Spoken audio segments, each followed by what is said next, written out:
الآن وللحديث عن أحوال السيدات والأطفال في لبنان على هذه الجبهة المشتعلة من قبل إسرائيل، تنضم إلينا من بيروت السيدة جيلان المسيري ممثلة هيئة الأمم المتحدة للمرأة في لبنان. السيدة جيلان، أهلا بك. ما الذي يمكن أن تخبرينا به حول أوضاع السيدات والأطفال في لبنان؟ Let me start by saying that the war in Lebanon has had devastating consequences on civilians, both men and women. However, women and girls disproportionately suffer from the consequences of war due to their pre-existing vulnerabilities, needs, and the issues that they have faced, which are magnified by the war. For example, the Ministry of Health estimates that 80% of the over 2,500 people that have been killed up till now are men. Many of them are fathers and the main breadwinners, according to the statistics that we have. This means that we have more and more women that have become widows, that have to contend not only with the painful loss of their partners, but have to worry about meeting their basic needs and that of their children, doing so in dignity and worrying about the future. We also know that 52% of the over 833,000 people that have been internally displaced since 8th of October 2023 are women, and 48% are men, according to the International Organization for Migration. Many of them are coming, close to 80% are coming from the districts from the governorates of South and Nabatea. And around 200,000 of those internally displaced are residing in 1,000 shelters that are government-run schools that have been turned into shelters. The remaining are residing in rented apartments or with family or with community members.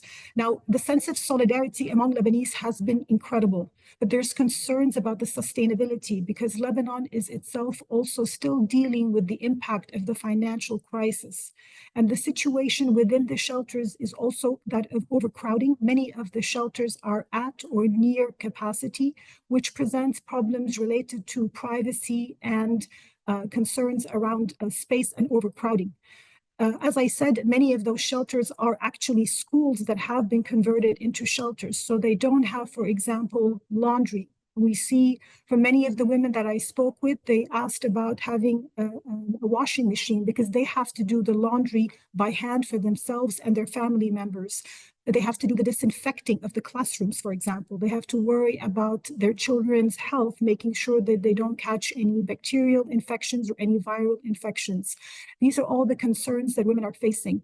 There's also huge concerns around winter coming. We have a few weeks of summer remaining, but there's big concerns around winter and the access and need for winter items such as blankets and clothes, because when the women left their homes in the south and in the east of Lebanon, they left quickly.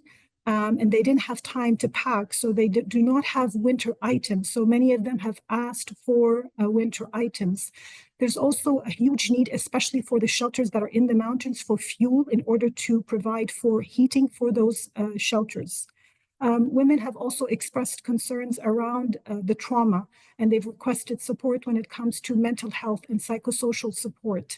There's also issues related to access to health that has been disrupted because of hospitals that have either been affected by the bombardment or that are not functioning because they are having to deal with more and more injured people. This has disrupted access to health, such as maternity health and prenatal care for mothers. It has also hampered access to treatments such as cancer treatments, which we have also heard. Lastly, because many of those schools have been turned into سيدة shelters. جيلان، دعيني أسألك هنا حول طبيعة المساعدات التي يحتاجها النازحون الآن في لبنان تحديدا، ونحن نتحدث عن أننا مقبلون على أيام الشتاء، إضافة إلى أن أوضاع النازحين ربما تبدو سيئة للغاية كما وصفت الآن. المساعدات الملحة. The main items that women require at the moment is winterization items. As you mentioned, especially for the shelters that are in the mountains, there is a need for fuel to provide heating. There's a need for winter items such as blankets and winter clothing, because women, when they left without having enough time to pack for winter items. Women also need access to water and sanitation. The shelters do not have sufficient bathrooms and also enough sufficient segregated bathrooms. So women and girls have expressed the need for more water and sanitation. They also express the need for, as I said, laundry, to be able to do the laundry, because right now they're doing their laundry by hand. They ask for support with disinfectants. They ask for support when it comes to access to the internet, enable their children to attend remote learning. So these are some of the issues that have been identified by women. I also want to emphasize that women are not a uniform group. As you know, we have many elderly women that are suffering in silence and they need support. We have women with disabilities. Many of the schools turned shelters are not equipped for people with physical disabilities. We also have migrant domestic workers. So the needs of women vary depending on the specific vulnerabilities, but in general, these are the specific and unique needs that they have requested from us. هل هناك من معوقات تواجهونها سيدة جيلان في إيصال هذه المساعدات لمستحقيها في هذه الأثناء وهذه الجبهة المشتعلة في جنوبي لبنان من قبل إسرائيل؟ هل تمنع بشكل أو بآخر من إيصال هذه المساعدات؟ The main challenge that the UN has faced in delivering of aid has been access issues, as you mentioned. Parts of Lebanon, as you know, many parts are under bombardment, which is causing big challenges when it comes to access to the affected populations in those areas.